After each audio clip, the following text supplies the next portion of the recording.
The first time I met Daniel Carter, I believe fate had written my name beside his.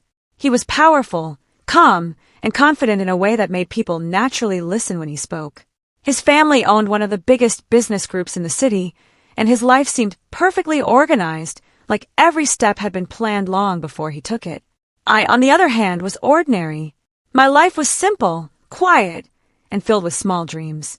I worked at a small publishing company and spent most evenings reading novels or writing little stories that nobody ever saw. When our families introduced us, I thought it was a blessing. Daniel spoke little during our first meeting.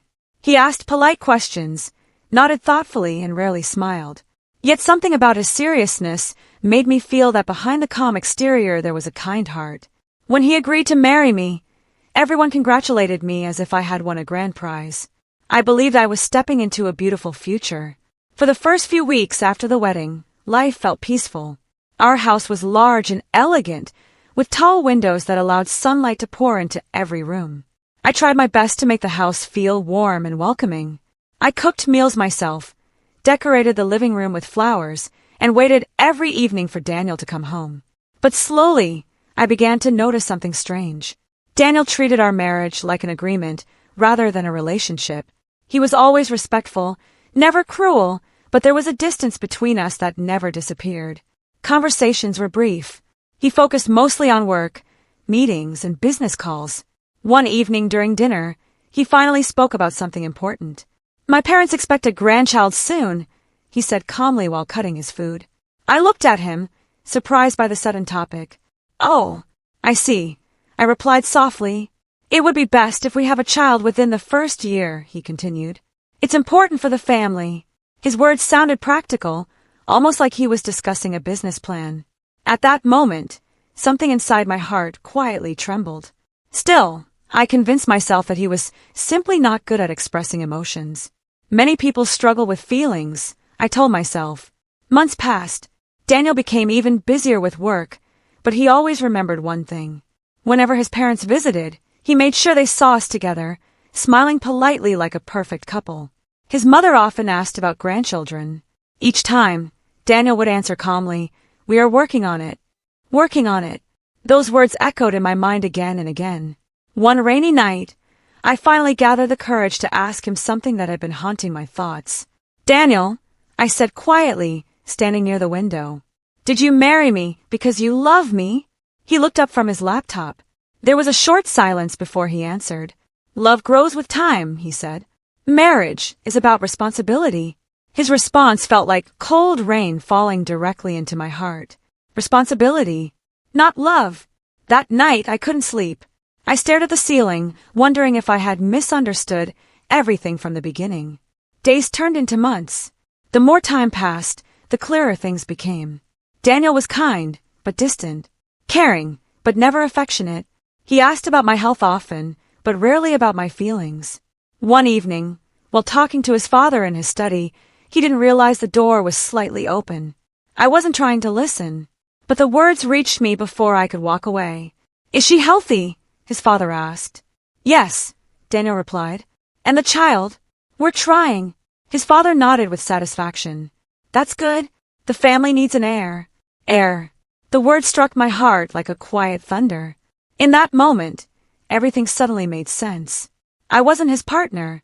I wasn't the love of his life. To him, I was simply someone who could give his family a child. That night, I cried silently for hours, not because he was cruel, but because he never loved me the way I had loved him. 4 days, I tried to convince myself to stay. After all, many marriages were like this. Practical, calm, stable. But deep inside, my heart felt empty. I realized something painful. If I stayed, I would slowly disappear as a person. One morning, as sunlight entered the bedroom, I made a decision. I packed a small suitcase. No dramatic goodbye. No long explanation. I simply left a letter on the table. It was short. "Daniel, I hope you find what you truly want. I hope one day you understand what love really means." Then I walked out of the house, out of the marriage, out of the life where I had slowly been turning into nothing more than a role.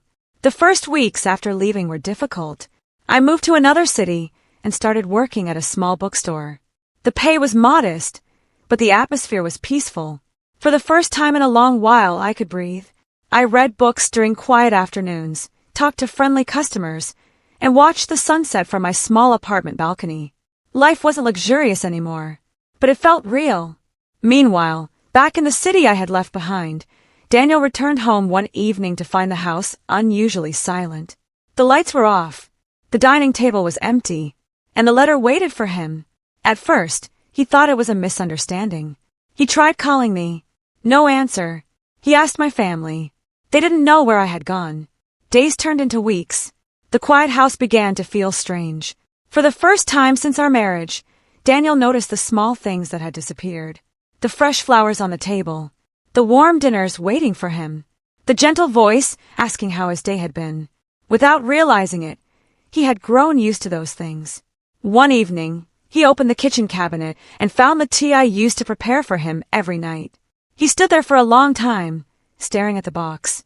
A strange feeling grew inside his chest. Something unfamiliar. Something heavy. His mother asked about grandchildren again during a family dinner. Daniel remained silent. For the first time, he couldn't answer. Weeks later, Daniel visited the bedroom we once shared. The room felt colder than before.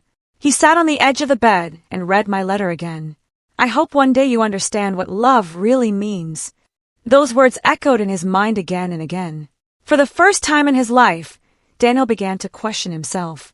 Had he ever truly cared about my feelings? Had he ever tried to understand my heart? Or had he simply assumed that responsibility was enough? Days became months. The success of his business no longer felt as satisfying.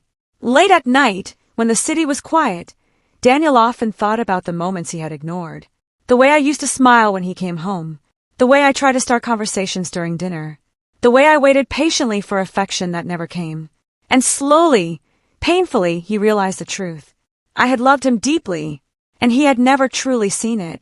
One afternoon, while driving through the city, Daniel passed a small bookstore.